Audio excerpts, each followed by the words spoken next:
Olá, queridos, graça e paz, mais uma vez juntos, compartilhando da palavra do Senhor.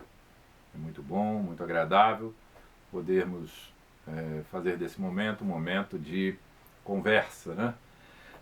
Embora que só eu esteja falando a você, mas eu me sinto como que conversando com você, expondo a palavra de Deus e de alguma maneira podendo ajudar você a entender melhor esta caminhada, né, esse desenvolvimento da nossa fé à luz de alguns personagens da Bíblia.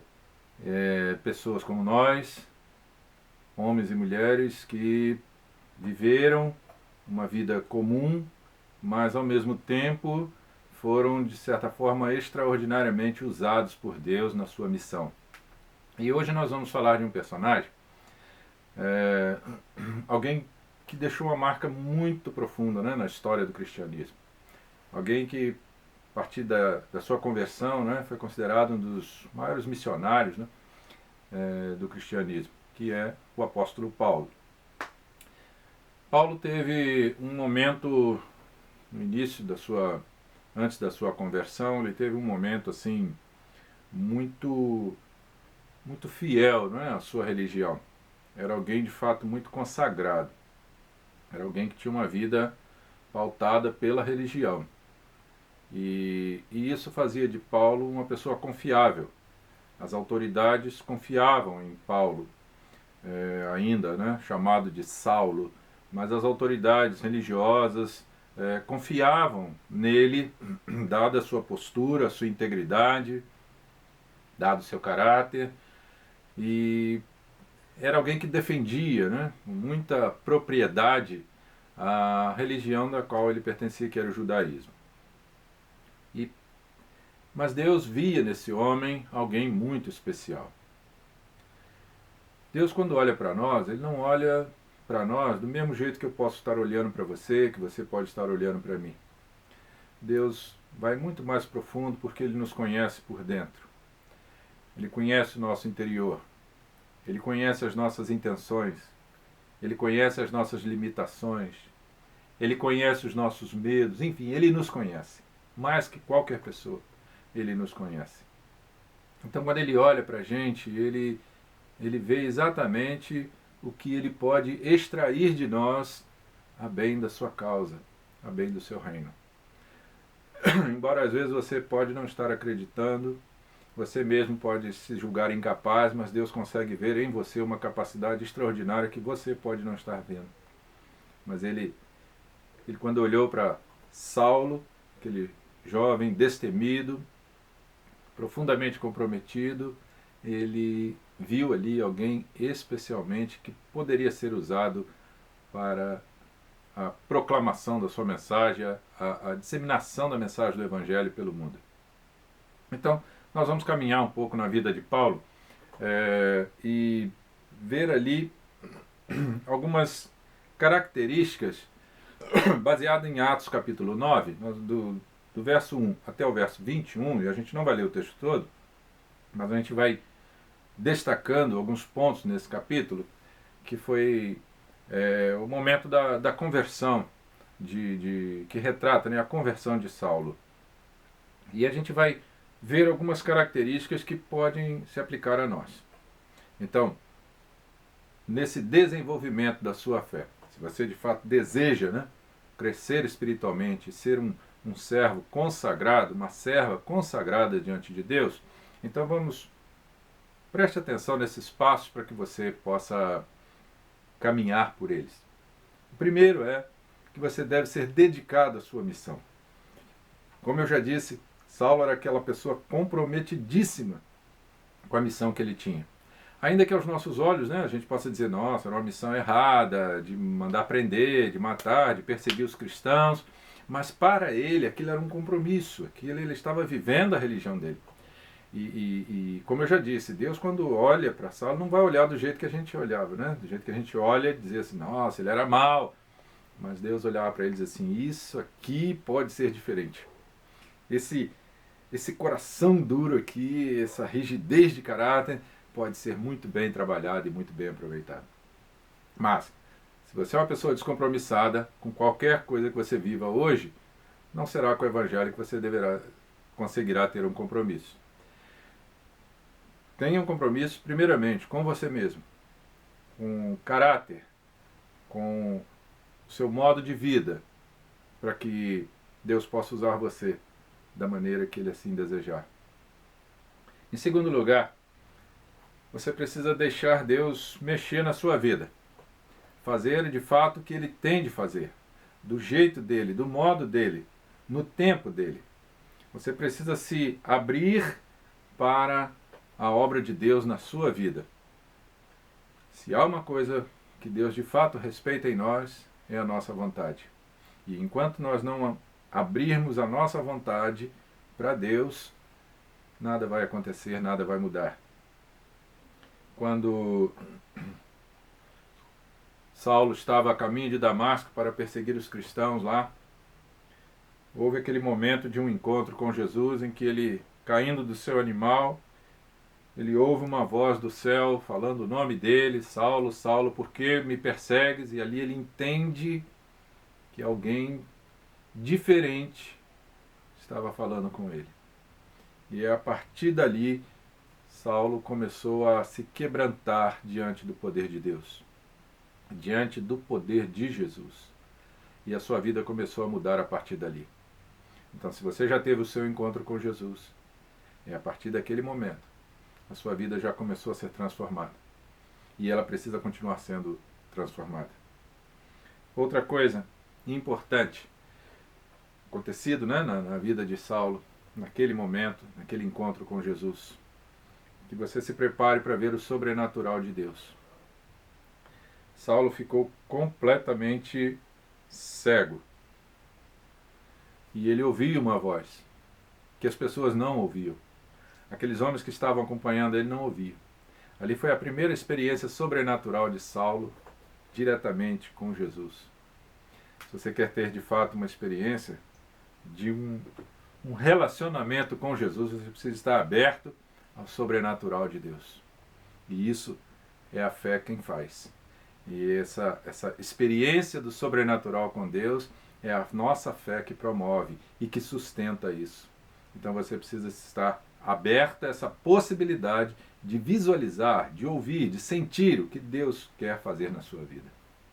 Outra coisa importante e que muita gente não aceita, mas você precisa aceitar ser humilhado por Deus. Aquele homem altivo, aquele homem impetuoso, de repente se vê caído no chão, cego e agora completamente dependente daqueles homens para conduzi-lo até a cidade. Ele estava completamente dependente, foi de fato humilhado por Deus naquele momento. Toda a sua altivez foi quebrantada ali, toda a sua dureza de coração foi quebrantada ali, toda a sua autoridade foi desfeita ali e a autoridade de Jesus passou a reinar na vida de Saulo. Mas você precisa se quebrantar diante de Deus. Não adianta você se sentir autossuficiente para algumas coisas, porque é Deus quem faz tudo na nossa vida. A palavra de Deus diz que Deus é aquele que promove o querer e o fazer na nossa vida. Tiago diz que se você pensa em ir a algum lugar e diz amanhã eu vou a tal lugar, vou lá, vou comprar, vou vender, vou negociar, ele diz assim, em vez disso diga, se Deus quiser, amanhã irei a tal lugar. Precisamos nos quebrantar diante de Deus. Você precisa se render à vontade de Deus, ainda que isso caracterize humilhar-se diante de Deus, ou até mesmo humilhar-se diante das pessoas, mas se é isso que precisa, aceite isso da parte de Deus. Caminhando ainda, deixe-se transformado pelo toque de Deus na sua vida. Quando Saulo estava lá cego, Deus já estava providenciando um homem seu para ir até Saulo e tocar nos olhos dele para curá-lo. Ananias foi até aquele homem chamado Saulo, um homem perverso, um homem que perseguia os cristãos, agora estava ali completamente dependente do amor de Deus. E Deus envia Ananias até Saulo para dizer para ele assim: o Senhor me mandou até aqui. O Senhor me mandou vir aqui. Deus não nos deixa sozinhos.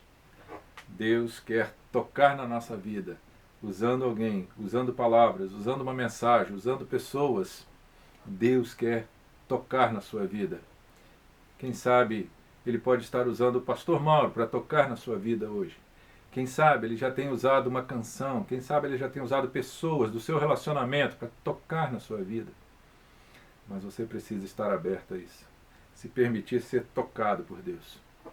E quando Ananias toca nos olhos de Saulo, cai ali aqueles fragmentos como que escamas dos olhos de Saulo, e ele tem a sua visão recuperada.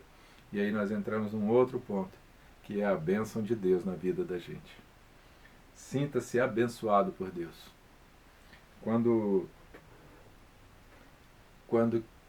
Ananias chega para Saulo, ele diz assim: o Senhor me mandou aqui para que você veja. Foi preciso Deus cegar Saulo para que depois ele abrisse os seus olhos para uma nova realidade de vida. É preciso que Deus faça você cegar os seus olhos para essa realidade que está à sua volta, que te atrai, que te tenta muito de perto, para que de repente os seus olhos sejam novamente abertos para uma nova realidade de vida com Jesus. Uma realidade de servo, uma realidade espiritual, sobrenatural, que só a fé pode fazer isso. E aí a gente entra numa outra característica muito interessante nesse texto, é a expressão de Deus, de Jesus, para Paulo. Ele diz assim: Senhor, tenho ouvido muita coisa a respeito desse homem, diz Ananias ao Senhor. O mal que ele tem feito aos teus santos em Jerusalém. Ele chegou aqui com autorização dos chefes dos sacerdotes para prender todos que invocam o teu nome. Mas o Senhor disse a Ananias: vá, porque este homem é para mim um vaso escolhido. Há uma outra versão muito interessante que diz assim: porque este homem é meu instrumento escolhido para levar o meu nome perante os gentios, seus reis, e perante todo o povo de Israel. Como eu disse no começo, quando Deus olhava para Paulo, Deus via ali alguém muito especial. E ainda que Paulo tivesse todo aquele percurso ruim, né, aos nossos olhos, Deus via ali algo de muito bom na vida daquele homem. Ele já era escolhido de Deus desde aquela época. Deus não o escolheu naquele momento em que o derrubou do cavalo. Deus o havia escolhido há muito tempo. Pode ser que você não esteja percebendo isso na sua vida, que Deus já escolheu você há muito tempo. E você está aí relutando e relutando. Sabe, eu passei por essa experiência. Eu tive o chamado para o ministério, eu cursei o seminário, mas mesmo depois do seminário eu lutei muito com Deus. Demorei 7 anos, 7 longos anos, até o dia em que realmente eu me conscientizei do que Deus queria para a minha vida. 7 longos anos. Trabalhei, ganhei dinheiro, mas havia uma inquietação. Era Deus falando comigo. E a minha esposa Marluce, ela dizia uma coisa interessante. Ela dizia assim: você já reparou que toda vez que você tenta esquecer, Deus te lembra? Pois é, porque isso já era de muito tempo atrás. Mas eu estava ali lutando comigo mesmo e com Deus, até o dia em que me conscientizei de deixar Deus fazer o que Ele achava que tinha de fazer. Foi preciso quebrantamento, humilhação, foi preciso experimentar do sobrenatural de Deus. E por último, querido, eu diria a você: deixe o Espírito Santo encher a sua vida. Vejam que a palavra de Deus fala nos versos 16 e 17, em Atos 9, diz assim: mostrarei a ele o quanto deve sofrer pelo meu nome. Então Ananias foi e entrou na casa, pôs as mãos sobre Saulo e disse: irmão Saulo, o Senhor Jesus, que lhe apareceu no caminho por onde você vinha, enviou-me para que você volte a ver e seja cheio do Espírito Santo. Coisa bonita, né? Que transformação, que mudança de vida na vida daquele homem. Um homem que era o perseguidor, agora um homem completamente rendido aos pés de Jesus. Alguém que relutava contra o cristianismo, agora sendo vinculado, sendo abrigado pelo cristianismo, pelo Evangelho de Jesus. O Espírito Santo estava entrando na vida de Saulo, estava transformando a vida de Saulo. E agora cabia a Saulo deixar o Espírito Santo encher a sua vida, ou seja, tomar conta de todas as partes da sua vida. Suas vontades, seus desejos, seus sonhos, seus planos, tudo. É assim que a gente precisa fazer. Entregar tudo nas mãos do Senhor e esperar que o Espírito Santo venha nos encher, venha nos completar, venha nos transbordar das bênçãos de Deus. Meu querido, minha querida, eu espero que você tenha caminhado bem com o apóstolo Paulo, nessa pequena experiência que a gente acha que foi pequena pelo tempo que foi, né? Foi um tempo curto, mas sabe, a partir dali, Paulo começou a se envolver com os cristãos. Ficou mais 2 anos ali com eles, aprendendo com os discípulos de Jesus, se revigorando na mensagem do Evangelho, para depois sair em campo e tornar-se um dos maiores missionários da história do cristianismo. Que coisa bonita! É isso que Deus quer fazer com você. Usar você. Fazer de você um missionário, uma missionária. Não necessariamente enviando você para países distantes, mas aí mesmo onde você pode estar trabalhando, estudando, na sua vizinhança, como a gente já falou outras vezes. Mas você precisa desenvolver a sua fé. Dar um crescimento à sua fé. Se envolvendo cada vez mais com Jesus, o autor e o consumador da nossa fé. Que Deus abençoe você. Que Deus abençoe a sua casa. Amém.